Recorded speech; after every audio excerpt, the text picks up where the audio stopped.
Oi, pessoal! Hoje nós vamos falar sobre o direito dos alunos autistas e eu trouxe aqui comigo a Vitória do nosso time jurídico. Vicky, tudo bem? Tudo bom, e você? Quais são os direitos fundamentais dos alunos autistas no ambiente escolar inclusivo? Os alunos autistas, eles têm direito os direitos fundamentais garantidos pela Lei de Inclusão à pessoa com deficiência.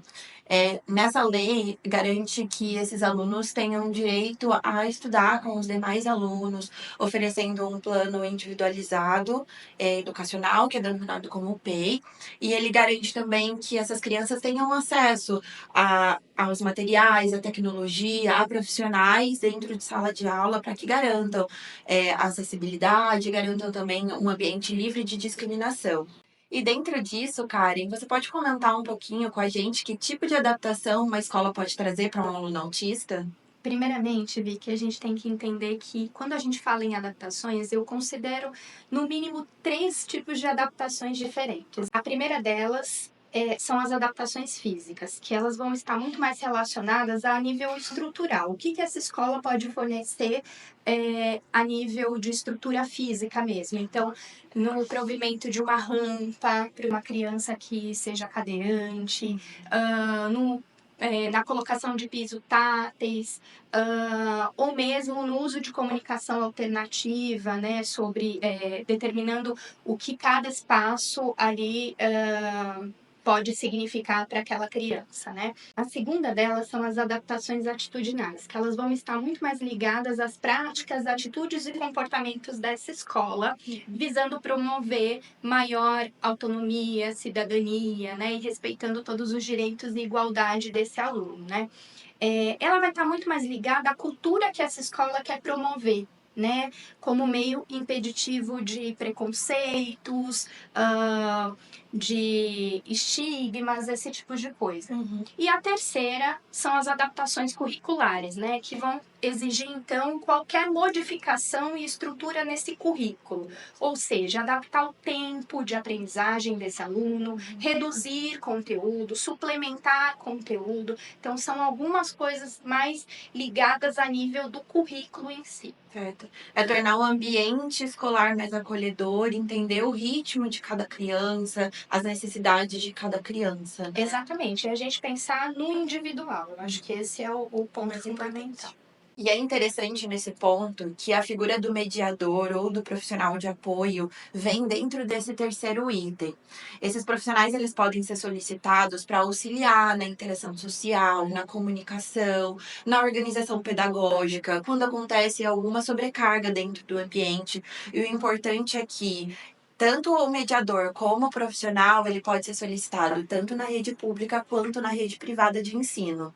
Nossa, Vicky, ótimo esses esclarecimentos, porque essas são dúvidas recorrentes que chegam até nós no setor de educação, né? Sim. A gente sempre recebe algumas dúvidas a respeito do que esse profissional pode fornecer e como solicitar esse profissional, né? Então, acho extremamente importante. Obrigada. Imagina. Vicky, além desse mediador, o que mais a escola pode oferecer para assegurar acessibilidade e inclusão social para esses alunos? Certo. A escola ela precisa, além de fornecer o básico, que são os materiais, a tecnologia, o ambiente mais acolhedor, é também oferecer profissionais capacitados. Então, os professores e os funcionários da escola eles têm que ser aptos para poder lidar com esses alunos da melhor forma possível. Precisa existir uma flexibilização, precisa existir uma abordagem de ensino mais especializada. Então, esses profissionais precisam ser capacitados para tentar ter uma acessibilidade maior e garantir também que esses alunos tenham uma interação maior com os demais, para garantir a inclusão dentro de sala de aula. Não é porque esses alunos precisam de um material individualizado, mais especializado, que eles não podem interagir ou não tenham acesso mais livre e sem discriminação dentro do ambiente. Então, esses profissionais precisam estar aptos a lidar com todas as situações dentro do ambiente escolar. E aí a gente cai no ponto que eu digo que é a cereja do bolo, né? Que é a formação de profissionais. Exatamente. A gente precisa de uma escola que olhe para essa formação e que entenda a importância dessa formação, né? Sim, sim. E isso tem que ser tanto para o ambiente público quanto para o ambiente privado. Não deve existir uma escola especializada para aquilo. Tem que ser livre, aberto para todos os alunos. E nesse ponto eu acabo falando bastante sobre os profissionais, mas nós também precisamos lembrar que a família tem um papel fundamental nisso, né? Tem. Quando a gente está falando de inclusão, a gente precisa pensar que incluir é você pensar numa equidade, né? E aí, nesse processo, ninguém tem um papel maior que ninguém, né? A gente está descobrindo estratégias, pensando em processos que podem ali amparar. O foco é o meu aluno. Como é que eu posso, então, assegurar um processo de aprendizagem que garanta os direitos, que garanta essa escolarização de uma maneira mais eficaz. Nesse intuito, eu acho que a escola ela tem que possibilitar um espaço de troca, né, de acolhimento com essa família e entender que a família tem muito a dizer, tem muito a contribuir para a elaboração de um planejamento de ensino individualizado, entender quais são as expectativas dessa família, né, ao longo dos anos.